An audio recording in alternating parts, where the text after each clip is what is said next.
ہم سب کا خالق ایک ہے، وحدہ لا شریک ہے. ہم سب اسی کے مخلوق ہیں. اسی نے ہمیں خلق کیا. ہمارا رازق بھی وہی ہے، ہمارا مالک بھی وہی ہے. زندگی بھی اس کے ہاتھ میں ہے اور موت بھی اسی ہاتھ جس کو چاہے اولاد دے، جس کو چاہے اولاد نہ دے، جس کو چاہے بیٹے عطا کرے، جس کو چاہے بیٹیاں عطا کرے۔ وہ کائنات میں ہر شے پر قادر ہے۔ یہ احسان ہے اس پروردگار عالم کا، اس نے آپ اور ہمیں مسلمان گھرانے میں پیدا کی ہے۔ ہمارے اختیار میں نہ تھا، لیکن یہ احسان ہے اس پروردگار عالم کا، اس نے ہمیں کسی کافر کے گھر میں نہیں بھیجا اور پھر اسلام جیسا عظیم دین عطا فرمایا۔ اور پھر سب سے بڑا احسان یہ ہے کہ اس رب العزت نے آپ اور ہمیں آخری نبی کی امت قرار دیا۔ یہ سب سے بڑی عزت ہے آپ کی اور ہمارے لیے کہ ہم اللہ کا ان نعمتوں پر شکر ادا کریں۔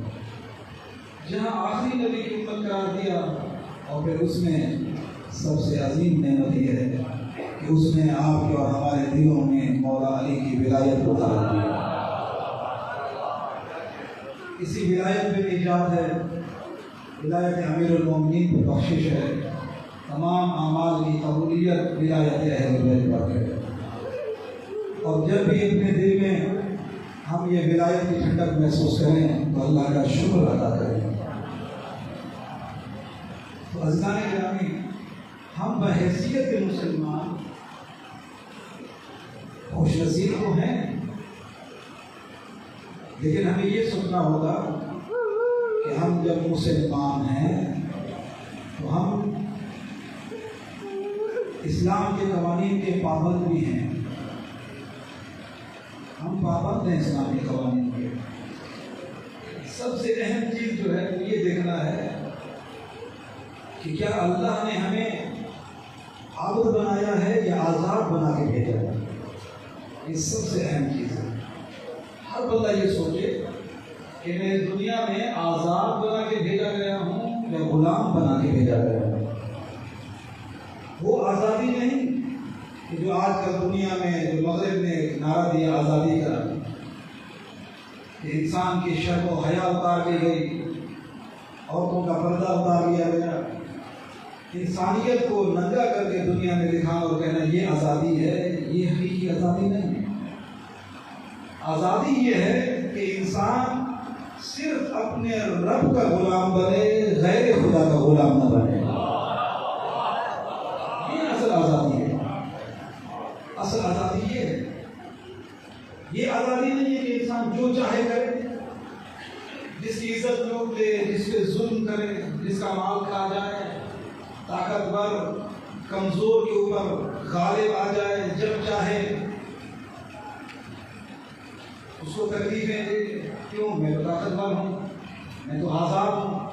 نہیں، آزادی کا یہ معنی نہیں۔ یہ یورپ نے، مغرب نے یہ آزادی کا تصور دیا، لیکن یہ غلط ہے۔ یہ آزادی نہیں ہے۔ آزادی کا مفہوم اپنے ذہنوں میں بٹھائیں، جو ہمارے معصومین نے بتایا کہ آزادی ہے کیا، کس کو آزادی سمجھنا چاہیے۔ فرمایا اللہ کے علاوہ کسی کے غلام نہ ہو، آزاد بن جاؤ، کسی کی غلامی نہ کرو۔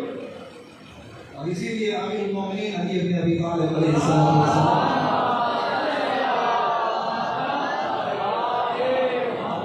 ہمارے مولا نے آزادی کا جو تصور پیش کیا ان لوگوں کے سامنے پیش کرے۔ ہمیں نہیں ہے ضرورت دنیا میں جو مغربی تصور، جو خیالات دیے جا رہے ہیں، افکار دیے جا رہے ہیں، ہمیں کی ضرورت نہیں ہے۔ اس لیے کہ ہمارا اس دنیا میں آئیڈیل جو ہے وہ یہ خطاکار انسان، عیب دار، دنیا دار لوگ نہیں ہیں۔ ہمارے آئیڈیل وہ ہیں جنہیں اللہ نے پاک و پاکیزہ بنا کر بھیجا۔ دنیا دیکھے، بے شک مغرب کو دیکھے، آزادی کا کیا معنی ہے، عالمی طاقتوں نے آزادی کا معنی کیا کیا۔ لوگ دیکھیں، ہمارے اور آپ کے لیے اچھا نہیں ہے۔ ہمارے اور آپ کے لیے نہیں ہے کہ ہم دنیا کی طرف دیکھیں کہ دنیا آزادی کا کیا معنی کرتی ہے۔ اس لیے کہ اللہ نے ہمیں پاک رہبر عطا کی ہے، یہ عیب رہبر عطا کی ہے کہ جنہوں نے صرف اسلام کے قوانین بیان نہیں کیے، جنہوں نے صرف اسلام کے قوانین ہم تک پہنچائے نہیں، جنہوں نے صرف قرآن پڑھ کے نہیں بتایا، بلکہ اسلام کے قوانین پر عمل کر کے بتایا۔ اسلام کے عظیم دین ہے۔ ہمیں کیا ضرورت ہے کہ ہم دیکھیں مغرب کیا کہہ رہا ہے، انگریز کیا کہہ رہا ہے؟ ہمیں ضرورت نہیں ہے، ہمیں ان کی طرف نہیں دیکھنا۔ آزادی کا معنی کیا ہے یہ ہم اپنے ذہنوں میں بٹھائیں۔ آزادی کا معنی کیا ہے؟ آزادی کا معنی امیر المومنین نے بیان فرمایا، فرمایا لا تکن عبد غیرک، فرمایا اپنے غیر کا محتاج نہ بن، اس کا غلام نہ بن جا۔ لا تکن عبد غیرک، اپنے جیسے کا غلام نہ بن۔ اللہ نے تجھے آزاد پیدا کیا ہے۔ میں یہ نہ دیکھوں کہ غلام مجھ سے کیا چاہتا ہے، جیسے وہ کہے میں ویسے کروں گا، نہیں، کسی کا غلام نہ بنے۔ آزاد، یہ ہے آزادی کہ آپ اللہ کے علاوہ کسی کے غلام نہ بنیں، اللہ کے علاوہ کسی کی غلامی میں نہ آئیں۔ یہ ہے آزادی۔ یہ نہیں ہے کہ اللہ کے احکام سے اور اللہ کی غلامی سے انسان آزاد ہو جائے۔ یہ آزادی نہیں ہے، یہ حیوانیت ہے۔ انسان کہ میرے پر تو کچھ نہیں ہے، میں تو آزاد ہوں، ایسی بات نہیں ہے۔ مجھے اور آپ کو سب سے پہلے یہ سوچنا ہے کہ میں دنیا میں جو آیا ہوں، اب دنیا میں آنے کے بعد 20 سال گزر گئے، 30 سال گزر گئے، 40، 50، 60، 70، یہ جتنا عرصہ گزرا ہے، یہ پورا عرصہ میں نے آزاد رہ کر گزارا ہے یا عبد بن کے گزارا ہے؟ عبد خدا کے بننا ہے۔ یہ دیکھیں کہ ہم عبد کس کے ہیں۔ میں یہ بات اس لیے عرض کر رہا ہوں کہ ہم دیکھتے ہیں ہمارا نوجوان اس وقت جو ہے، یہ سوشل میڈیا جہاں اس کے فائدے ہیں اور نقصانات بہت زیادہ ہیں۔ ہمارا نوجوان، میں تو اب دیکھتا ہوں کہ ہمارے بزرگ بھی مغرب سے بہت متاثر ہو رہے ہیں، یورپ سے۔ آپ دیکھیں ہمارے نوجوانوں کو یہ ہوتا ہے کہ فلاں لباس کیسا پہنتا ہے، فلاں بندہ بات کیسے کرتا ہے۔ ہماری کوشش یہ لگی ہوئی آج کل دنیا میں کہ مغرب کی تقلید کرو، ان کی طرح اٹھو بیٹھو، ان کی طرح بولو، ان کی طرح چلو، ان کی طرح پھرو، ان کی طرح کھاؤ، ان کی طرح پیو۔ ہمارے کھانے کا انداز ان کی طرح، چھری سے روٹی کو کاٹ کاٹ کے کھائیں گے، انداز ان کی طرح۔ آج کل تو اسلام کے احکام میں ان کو لوگ توہین سمجھتے ہیں اپنی، کہ نہیں یہ تو بہت پرانی باتیں ہو گئی۔ جدید دور کے مطابق، دنیا کے مطابق چلنا چاہیے۔ کوئی کرکٹر ہے، ہم اس کو دیکھ کے وہ کیسے کپڑے پہنتا ہے، مجھے بھی ویسے پہننے چاہیے۔ فلانے نے موبائل کیسے رکھا ہوا ہے، مجھے بھی ویسے کرنا چاہیے۔ ہم اس چیزوں میں پھنس گئے ہیں اور یہ انتہائی افسوس ہے۔ مسلمان اس لیے ذلیل سے ذلیل تر ہوتے جا رہے ہیں، اس لیے کہ اللہ نے تو قرآن میں فرمایا کہ اگر کسی کو آئیڈیل بنانا ہے، کسی کو نمونہ بنانا ہے، تو اللہ نے قرآن میں فرمایا لقد کان لکم فی رسول اللہ اسوۃ حسنہ۔ فرمایا اے مسلمانوں، ادھر ادھر کسی کو آئیڈیل نہ بنانا۔ اگر دنیا میں بہترین آئیڈیل ہے جسے دیکھ کر دنیا و آخرت میں کامیاب زندگی گزارنا چاہتے ہو، تو پھر تمہارا آئیڈیل اللہ کا رسول ہونا چاہیے۔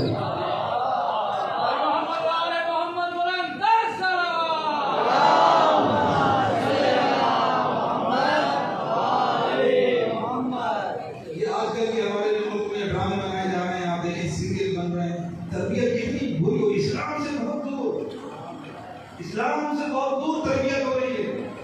ہم مسلمان گھرانے میں، مسلمان گھر میں، ہمارے گھر میں کوئی سیریل چل رہا ہے، ہم بھی دیکھ رہے ہیں، بچے بھی دیکھ رہے ہیں، بیوی بیٹی سب دیکھ رہے ہیں، بہن دیکھ رہی ہے، ماں دیکھ رہی ہے۔ یہ افسوس کا مقام ہے۔ ہم دیکھ رہے ہیں دنیا کس طرف جا رہی ہے۔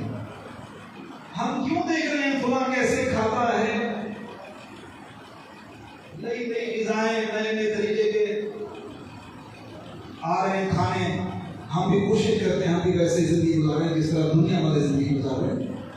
افسوس کی بات ہے۔ میں اس لیے عرض کر رہا ہوں کہ ہمارے نوجوان کو یہ نہیں دیکھنا چاہیے کہ فلاں کیسے چلتا ہے، فلاں کیسے پھرتا ہے۔ ہمارے نوجوان کو بس یہ فکر ہونی چاہیے کہ اللہ نے جن کو ہمارا ہادی بنا کر بھیجا ہے، ذرا انسان سوچے تو صحیح۔ ہر شیعہ مومن کو میں یہ کہوں گا، مسلمان تو ایک الگ بات ہے، ہمیں آپ کے لیے تو بہت ضروری ہے۔ ہم یہ نہ دیکھیں کہ دنیا کا فلانا شخص کیسے اٹھتا ہے، کیسے بیٹھتا ہے، کیسے کھاتا ہے، کیسے چلتا ہے، کیسے پھرتا ہے، نہیں، ہمیں یہ دیکھنا چاہیے کہ ہم اپنے معصومین کی طرف دیکھیں کہ علی مولا کیسے کھاتے تھے، علی کیسے چلتے تھے، مولا کیسے سوتے تھے، عبادت کیسے کرتے تھے، بات کیسے کرتے تھے، محفل میں کیسے بیٹھتے تھے۔ اللہ کے رسول کی سیرت پڑھی جائے، لیکن افسوس کی بات ہے اگر آپ خود بھی سمجھدار اسی علاقے میں رہتے ہیں، ہر جگہ یہ ہے، تصور کیجیے کتنے دوستوں کے دل سے ہم پوچھیں کہ اسلام نے سونے کے آداب کیا بتائے، نہیں معلوم، کھانے کے آداب کیا ہے، نہیں ہے معلوم، چلنے کے آداب کیا ہے، نہیں، محفل میں بیٹھنے کے آداب کیا ہے، نہیں معلوم، گھر کے اندر رہنا کیسے رہنا ہے، نہیں معلوم، ماں باپ کے حقوق کیا ہے، نہیں ہے معلوم، بہن بھائی کے حقوق کیا ہے، نہیں ہے، استاد کے حقوق کچھ معلوم نہیں ہے۔ مسلمان ہم بڑے ہیں، ہم جیسا کوئی مسلمان ہے اسلام کی تعلیمات سے بہت دور ہے، آپ کے مسلمان بہت دور ہو چکا ہے، لیکن اپنے آپ کو سب سے بڑا مسلمان، قرآن سے بہت دور، قرآن کی تعلیمات کچھ اور ہیں، دنیا کہیں اور جا رہی ہے۔ ہم نے دنیا کے پیچھے لگ گئے، دین کو چھوڑ دیا، حالانکہ امیر المومنین علی بن ابی طالب علیہ السلام کا یہ ارشاد ہے۔ دیکھیے مولا کیا فرماتے ہیں، کن عاقلا فی امر دینک وجاہلا فی امر دنیاک، اور میں اپنے دین کے معاملے میں عقل مند بن جاؤ، دنیا کے معاملے میں جاہل بن جاؤ۔ جو اس جملے میں امام کا جملہ ہے، یہ ہماری زندگی سمجھ آئے گی۔ کیا فرمایا؟ دین کے معاملے میں عقل مند، دنیا کے معاملے میں جاہل۔ توجہ کیجیے امام کا جملہ کتنا عظیم ہے۔ امام تو کہتے ہیں جب دین کے بارے میں پوچھا جائے تو ہمیں معلوم ہے، نماز کے بارے میں بالکل صحیح نماز آتی ہے، ہمیں عقل مند بن جاؤ، روزے کے معاملے میں عقل مند بن جاؤ، حلال و حرام کے معاملے میں عقل مند بن جاؤ۔ اگر آپ سے پوچھا جائے کہ شریعت کے کتنے حلال ہے بتا دو، کتنے واجب ہے بتا دو، کتنے حرام ہے بتا دو، عقل مند بن جاؤ۔ دنیا کے معاملے میں ہمیں نہیں معلوم، لیکن ہم الٹ ہو گئے، دنیا کے معاملے میں کچھ پوچھا جائے کیسے کرنا ہے، ہم کہیں گے ہاں یہ بھی مجھے معلوم ہے، یہ بھی معلوم ہے، یہ بھی معلوم ہے، کاروبار کیسے کرنا ہے یہ معلوم ہے، موبائل کیسے چلانا ہے یہ معلوم، یہ بھی معلوم ہے، لوگوں کو دھوکے کیسے دینے ہیں یہ معلوم ہے، جھوٹا کاروبار کیسے کرنا ہے یہ معلوم ہے، پیسہ کہاں سے کمانا ہے یہ معلوم ہے، دنیا کا ہر کام معلوم ہے۔ کوئی بات ہو رہی ہے تو میں مشورہ دے دوں گا، نہیں ایسے کام کرو، تم اس طرح کرو، یہ کرنا ہے وہ کرنا ہے، فلاں جگہ سے فنڈ ملے گا تو یہ کرنا۔ دنیا میں ہم اتنے عقل مند ہیں، لیکن دین کے معاملے میں نماز آتی ہے نہیں، قرآن آتا ہے نہیں، شریعت کے واجبات پتہ ہے نہیں، معصومین کی زندگی کی سیرت پتہ ہے نہیں، ہم بالکل امام کی فرمان کے الٹ زندگی گزارتے ہیں۔ کس طرح کی شیعہ امام فرماتے ہیں دین کے معاملے میں عالم بن جاؤ، عاقل بن جاؤ، عقل بن جاؤ، کبھی بھی نہ کہو دین کے معاملے میں نہیں مان لو، دنیا کے معاملے میں اگر دنیا کہاں پہنچی ہو ہمیں نہیں مان،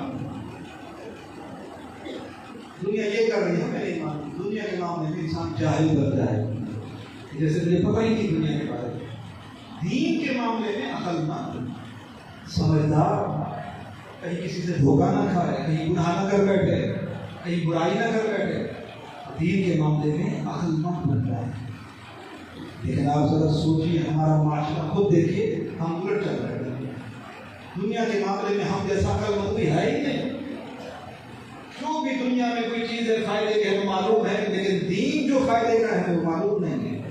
ہمیں دین کے واجبات پتہ نہیں، ہمیں حلال و حرام پتہ نہیں، پتہ نہیں کتنا عرصہ ہم برائیوں میں گزار دیتے ہیں، کہتے ہیں اچھا یہ چیز حرام تھی مجھے تو پتہ ہی نہیں تھا، اور پھر ہم ایسا سمجھتے ہیں ہم سے کچھ ہوا ہی نہیں ہے۔ نہیں نظر ہم اللہ نے ہمیں دنیا میں بھیجا تو عبد بنا کے بھیجا ہے، آزاد بنا کے نہیں بھیجا۔ جو چاہیں کریں، جو چاہیں کھائیں، جو چاہیں پئیں، یہ تو جانور کا کام ہے۔ اللہ نے اتنا آزاد جانور کو بنا کے بھیجا، لیکن انسان کو تو اللہ نے اشرف المخلوقات بنایا۔ اشرف المخلوقات کا معنی ہے کہ گھر سے نکلتے ہوئے سوچے تو صحیح مجھے کرنا کیا ہے، میں کہاں جا رہا ہوں، کدھر جا رہا ہوں، میں تو آزاد نہیں ہوں. اور یہی معصومین علیہ السلام نے اسی دن سے اشارہ کیا. آپ کے سامنے وہ واقعہ موجود ہے بغداد میں جب امام موسیٰ کاظم علیہ السلام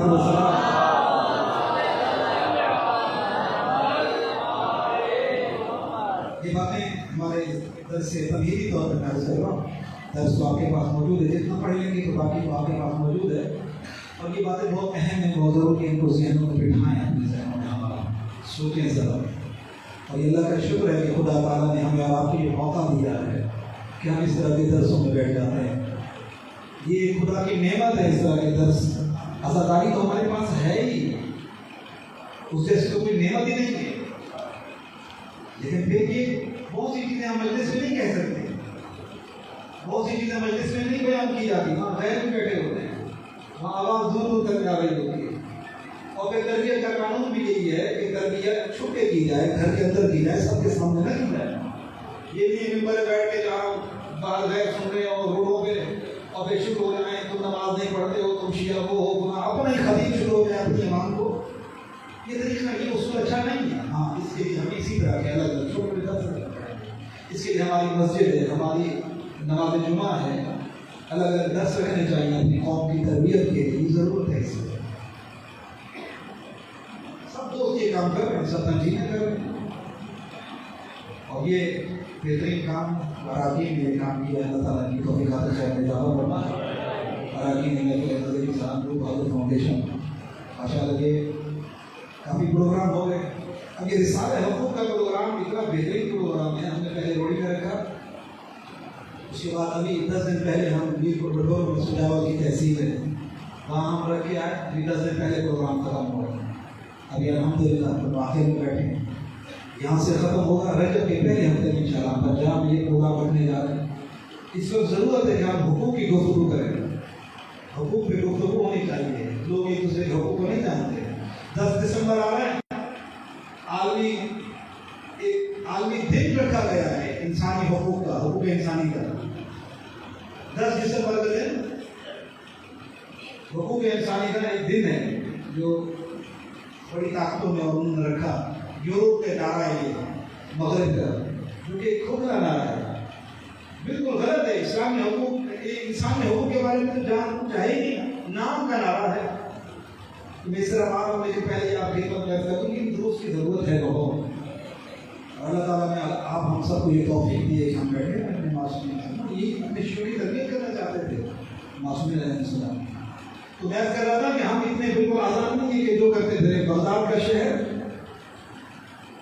سامنے امام جائے کیا دیکھا, ایک گھر سے گانے کی آواز آ رہی ہے, محفل لگی ہوئی ہے, ناچ گانا اندر ہو رہا ہے گھر کے اندر, اور محفل گانے کی آوازیں اتنی کہ گھر کے باہر آ رہی. امام بازار سے گزر رہے ہیں, جب اس کے گھر کے اس بندے کے گھر کے دروازے سے گزرے, تاریخ نے اس کا نام بتایا بشر حافی. اس کا نام کیا ہے, بشر حافی. جب امام وہاں سے گزرے تو اس گھر کی نوکرانی کلیس باہر نکلی کوڑا وغیرہ پھینکنے کے لیے. جب وہ گھر سے باہر نکلے تو امام سے یہ پوچھا, امام فرمایا اے کنیز خدا یہ بتا, یہ کسی غلام کا گھر ہے یا آزاد کا گھر ہے؟ یہ غلام شخص کا گھر ہے یا کسی آزاد شخص کا گھر ہے؟ تو سوال بڑا عجیب تھا.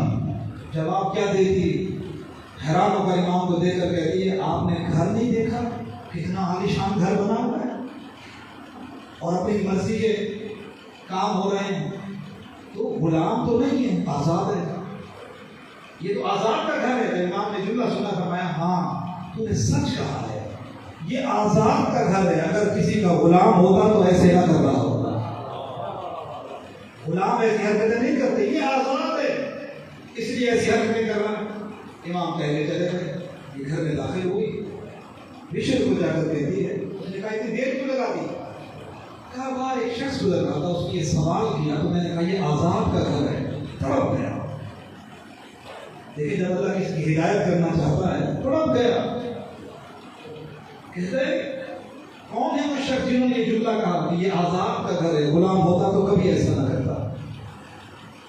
کہتے وہ کون تھے؟ بھولیا بتا. کہا بہت ہی نحیف قسم کی شخصیت تھی, نورانی چہرہ تھا, کہا نام میں نے کچھ نہیں پوچھا، بس اتنا میں نے سوال کا جواب دیا۔ روایت کہتی جیسے ہی کھڑا تھا ننگے پیر، اس نے سوچا کہ جوتا پہنوں گا تو ہو سکتا ہے وہ کہیں شخصیت گمنا ہوتا ہے تو مجھے تو ملنا ہے۔ دوڑتا ہوا ننگے پیر جب باہر نکلا، کہا کون تھا؟ کہا وہ جو شخص جا رہا ہے، یہ ہیں جنہوں نے یہ جملہ کہا۔ جا کے امام کے قدموں پہ گر گیا، کہتا ہے آپ نے یہ جملہ کہا ہے، اس نے تو میری زندگی بدل کے رکھ دی، میرے لیے حکم کیا ہے؟ میں تو اللہ کو مانتا ہوں اور آپ نے یہ جملہ کہا۔ دیکھیں نا امام کے جملے میں کتنی ہدایت تھی اس کے لیے، اس نے یہ امام کے جملے کو اس نے محسوس کیا۔ اب اس کے لیے بھی خدا سے ہم توفیق کریں، فرامین تو ہم بھی پڑھ رہے ہیں، معصوم نے کبھی پڑھیں گے ہم، کیا میری زندگی میں اتنی تبدیلی آئے گی؟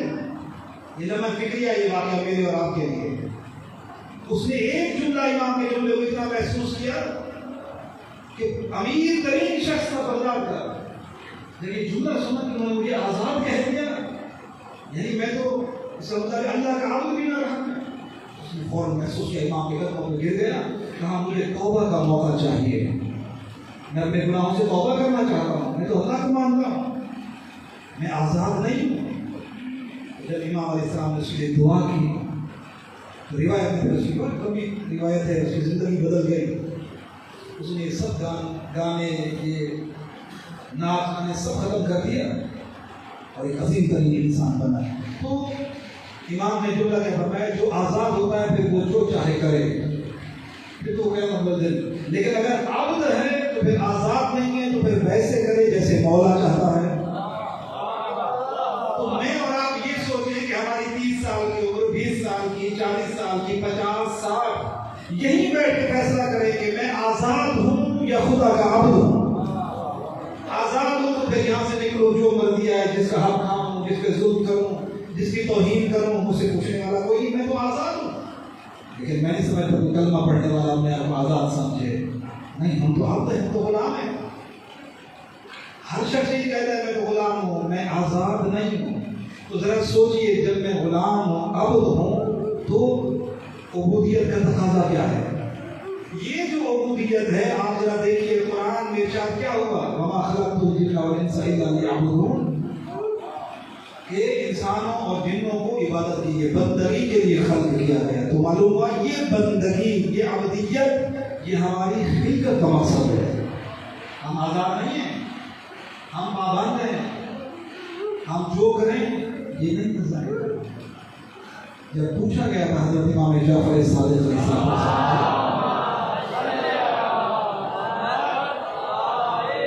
ابھی ہم نے یہ طے کیا کہ ہم آزاد نہیں ہیں، ہم عبد ہیں، ہم آزاد نہیں ہیں، ہم عبد ہیں، غلام ہیں، پابند ہیں۔ تو پھر جب عبد ہیں تو پھر عبد کا معنی کیا ہے؟ کیوں نہ امام سے پوچھیں کہ جب مولا سے پوچھا گیا ما حقیقت العبودیہ، یہ عبودیت، یہ بندگی، عبد ہونا، اس کا معنی کیا ہے؟ تو امام نے فرمایا عبد ہونے کے 3 معنی ہیں۔ پہلا معنی یہ ہے کہ جو کچھ تمہارے پاس ہے یہ ایمان رکھو دل سے کہ وہ تمہارا نہیں ہے، سب اللہ کا ہے۔ میرے پاس گاڑی ہے، میری نہیں ہے، اللہ کی ہے۔ میرے پاس دولت ہے، اللہ کی۔ میرے پاس گھر ہے، اللہ کا۔ میرا جسم میرا نہیں ہے، اللہ کا ہے۔ میرے ہاتھ یہ میرے نہیں ہیں، اللہ کے ہیں۔ آنکھیں میری نہیں ہیں، اللہ کی۔ جو کچھ میرے پاس ہے وہ اللہ کا ہے۔ یہ معنی فرمایا جو کچھ ہے کہ اللہ کا ہے، پہلا معنی یہ۔ دوسرا عبد ہونے کا معنی فرمایا یہ ہے کہ کوئی تدبیر اپنی طرف سے نہ کرے، ہر چیز اللہ پہ چھوڑے، ہر چیز میں انشاءاللہ اللہ کیا چاہتا ہے۔ میں کچھ نہیں کر سکتا، میں کوئی ارادہ نہیں بنا سکتا، میں نے کتنے ارادے بنائے، میرے ارادے ٹوٹ گئے، میں نے کتنا کچھ دنیا میں چاہا، مجھے ملا نہیں۔ تو انسان اپنے تدبیر کو یہ نہ سمجھے کہ جو میں ہوں میں اپنی تدبیریں بناؤں گا، میں اپنے کام نہیں، میرے کام کے اوپر بھی کوئی اور حاکم ہے۔ 2 معنی۔ تیسرا معنی امام نے فرمایا عبد ہونے کا معنی یہ ہے عبودیت، کہ جس کے عبد ہو، اس اللہ کے عبد ہو، تو پھر یہ ذہن میں بٹھا لو جو اللہ نے حرام کیا اسے کرنا نہیں، جو اللہ نے واجب کیا اسے چھوڑنا نہیں۔ یہ عبد کا معنی ہے۔ اسی طرح زندگی گزاریں ہم آپ بالکل آزاد نہیں ہیں۔ اب آ جائیں، جب ہم آزاد نہیں ہیں تو پھر ہمارے اوپر کوئی چیزیں واجب نہیں، ہمیں کچھ کرنا ہے کچھ نہیں کرنا، یہ سیکھنا ضروری ہے، کیا کرنا ہے کیا نہیں کرنا، نہیں تو ہم عبد نہیں بن سکتے، اور ہم آزاد ہیں نہیں کہ ہم دنیا میں بھیج دیے جائیں جاؤ جو کرو، نہیں ایسا نہیں۔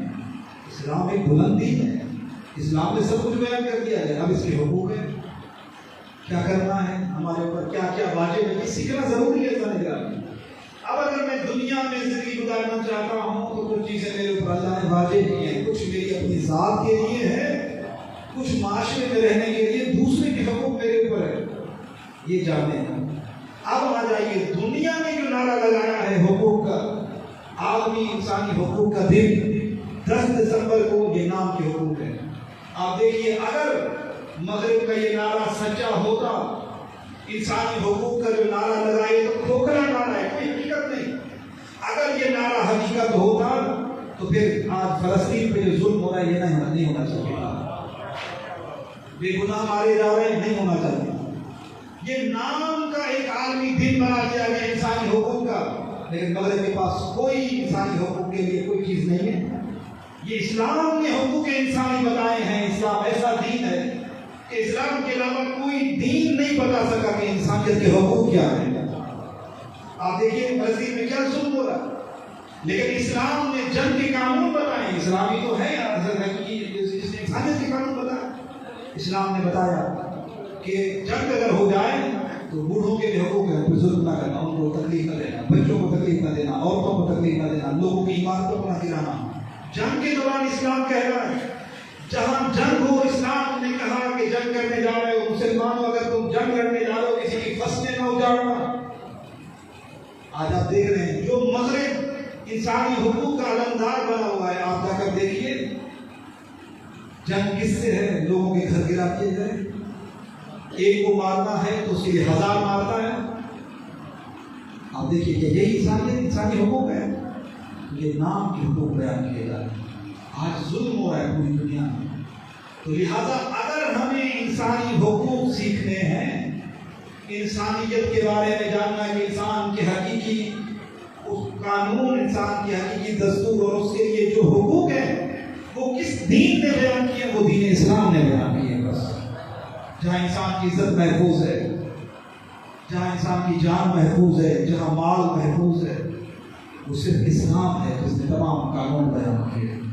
ہمیں یہ نہیں دیکھنا چاہیے کہ مغرب نے کیا قانون بنائے، انسانیت کے لیے کیا قانون ہے۔ افسوس کی بات یہ ہے کہ ہم مسلمان ہوتے ہوئے ہمارے پاس قرآن جیسی عظیم کتاب ہے جو قیامت تک کے لیے بہترین دستور ہے زندگی گزارنے کا۔ دنیا دیکھ رہی ہے کہ مغرب نے کیا قانون بنایا، عورت کے لیے، مردوں کے لیے کیا قانون ہے، قیدیوں کے لیے کیا قانون ہے، سزا کے لیے کیا قانون ہے۔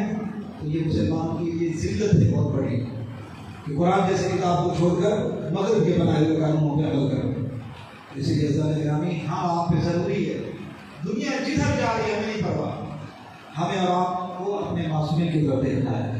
یہ تو آج 1 صدی ہوئی ہے صرف جب مغرب نے یہ نعرہ بلند کیا حقوق انسانی کا، اور عالمی دن قرار دیا، 100 سال ہوئے ہیں، اور انہوں نے انسانی حقوق کو آج 100 سال بھی ہوئے ہیں۔ یہ عالمی دن 10 دسمبر کا بنایا، یہ عالمی طاقتوں نے، بڑی بڑی طاقتوں نے دنیا میں عالمی دن کا ایک انسانی حقوق کا عالمی دن بنا دیا۔ یہ تو بھی 100 سال ہوئے ہیں، ہمارے معصومین نے، امام زین العابدین نے 1400 سال پہلے انسانی حقوق بیان کر دیے، ہمارے نبی نے انسانی حقوق بیان کیے۔ یہ دنیا آج انسانی حقوق کی طرف جا رہی ہے، کسی کا نقصان ہو یا نہ ہو کیا کرنا چاہیے۔ امیر المومنین نے وقت شہادت سے پہلے اپنے وصیت نامے میں میرے مولا نے حقوق بیان کیے تھے، اور ایک جملہ فرمایا تھا، ہے میرے بیٹے جس نے مجھے پر ضرب چلائی، اگر میں زندہ رہ گیا مجھے حق کے منہ سے معاف کر دو، اگر میری شہادت ہو گئی اس نے 1 ضرب ماری ہے، تم بھی 1 ضرب سے اس کا کام تمام کرنا، دوسری ضرب نہیں لگانا۔ یہ ہے انسانی حقوق۔ اور پھر جملہ ارشاد فرمایا کہ میری شہادت کے بعد ایسا نہ کرنا کہ غم میں اتنے ڈوب جاؤ کہ تم پھر لوگوں کی املاک کو جلا دو، لوگوں کے مال لوٹ لو کہ ہائے امیر المومنین مارے گئے۔ آج ہمارے یہی ہو رہا ہے، کوئی لیڈر مر جائے تو لوگ کیا کرتے ہیں؟ سب سے پہلے غریب کا نقصان، غریبوں کی دکانیں جلائی جاتی ہیں، لوگوں کی پراپرٹی کو نقصان پہنچایا جاتا ہے۔ امیر المومنین نے اس وقت منع کیا تھا۔ دنیا آج ان حقوق کو ڈھونڈ رہی ہے۔ اگر پڑھا جائے امیر المومنین نے 1400 سال پہلے یہ بیان کیا تھا کہ اے میرے بیٹے، اگر میری شہادت ہو جائے تو میری شہادت کے بعد کسی کو نقصان نہ دینا۔ یہ ہمارے رات کے اصول بنائے جا رہے تھے، یہ اسلام کے اصول تھے۔ اور پھر مرنے کے بعد، اور یہ بھی جملہ امیر المومنین نے فرمایا، توجہ کیجیے، فرمایا میرے قاتل کو جب ضرب لگا کے قتل کر دینا، اس کی لاش کو بعد میں تکلیف نہ دینا، اس کی اعضاء نہ کاٹنا، اس کے ٹکڑے ٹکڑے نہ کرنا۔ اللہ اکبر، یہ اسلام ہے، یہ تو انسانیت ہے، انسانی حقوق۔ آپ ذرا دیکھیے، حیوانوں کی بھی حقوق ہے۔ یہاں امیر المومنین نے جملہ فرمایا تھا، توجہ ہے آپ حضرات کی، یہاں امیر المومنین نے جملہ ارشاد فرمایا کہ میری شہادت کے بعد جب میرے قاتل کو قتل کر دیا جائے تو فرمایا اس کی لاش کو بعد میں تکلیف نہ دینا۔ آپ کو معلوم ہے حضرت حمزہ کے جسم کے ساتھ بعد میں کیا کیا گیا تھا؟ جنگ احد میں جسم کی اعضاء کاٹ دیے گئے تھے اور ہندا نے کلیجہ چلایا تھا بعد شہادت۔ اور پھر کربلا میں آپ دیکھا بعد شہادت کتنا ظلم ہوا۔ اور امیر المومنین نے انسانی حقوق اس وقت بیان کیے تھے، دنیا آج ڈھونڈ رہی ہے، لیکن امیر المومنین اس وقت بیان کیے کہ انسانی کے حقوق ہے نا۔ اپنے قاتل کی جی میں کہا اس کو ایک ضرب کے بعد پھر اس کو تکلیف نہ دینا، اس کی لاش کو۔ اور پھر یہاں جملہ فرمایا، اے میرے بیٹے، میں نے اپنے حبیب رسول اللہ سے سنا تھا کہ اگر کتا بھی مر جائے تو کتے کی لاش کو بھی تکلیف نہ دینا۔ ایسا اسلام ہے۔ آپ دیکھیے، کتا بھی مر جائے، روڈوں میں پڑے ہوتے کتے مر جاتے ہیں تو اس کی لاش کو بھی اسلام یہ کہتا ہے ایک طرف کر دو، اس کی لاش کو بھی نہ گھسیٹو، اس کو تکلیف نہ دو۔ اسلام اتنا محترم دین ہے جہاں ایک نجس العین جانور کے مرنے کے بعد بھی اس کے جسم کا اسلام احترام بتا رہا ہے، بتائیں وہاں انسان کا کیا احترام ہوگا؟ تو لہٰذا حقوق اگر سیکھنے ہیں تو اسلام، اسلامی قوانین، انہیں کو اسلام کو پڑھنا ہوگا، اسلام پر عمل کرنا ہوگا۔ نجات اسلامی قوانین میں، اسلامی دستوروں میں ہے۔ عزیزان گرامی، یہ پڑھیں، یہاں آئیں، حقوق کی بحث ہو رہی ہے تو پھر پڑھیں ہمارے معصومین نے کیا حقوق بیان کیے۔ یہ میرے اور آپ کے اوپر جاننا واجب ہے، یہ نہیں ہم پڑھیں یا نہ پڑھیں، نہیں، ایسا نہیں ہے۔ ہمیں اور آپ کو یہ چیزیں سیکھنی ہیں، یہ چیزیں پڑھنی ہیں۔ ایک میرے حقوق آپ کے کیا ہیں، آپ کے حقوق میرے اوپر کیا ہیں، اور پھر میرا یہ جسم ہے، میری آنکھ کے حق میرے اوپر کیا ہیں، میرے ہاتھ کے حق میرے اوپر کیا ہیں، میرے زبان کے حق میرے اوپر، تو میری چیزیں نہیں، یہ تو اللہ کے ہیں۔ تو اس لیے ہم یہ دیکھیں کہ ان کے حقوق ہمارے اوپر کیا ہیں، یہ سب جاننا ضروری ہے۔ ایک مسلمان کے اوپر حق کیا ہے۔ ابان ابن تغلب امام جعفر صادق علیہ السلام کے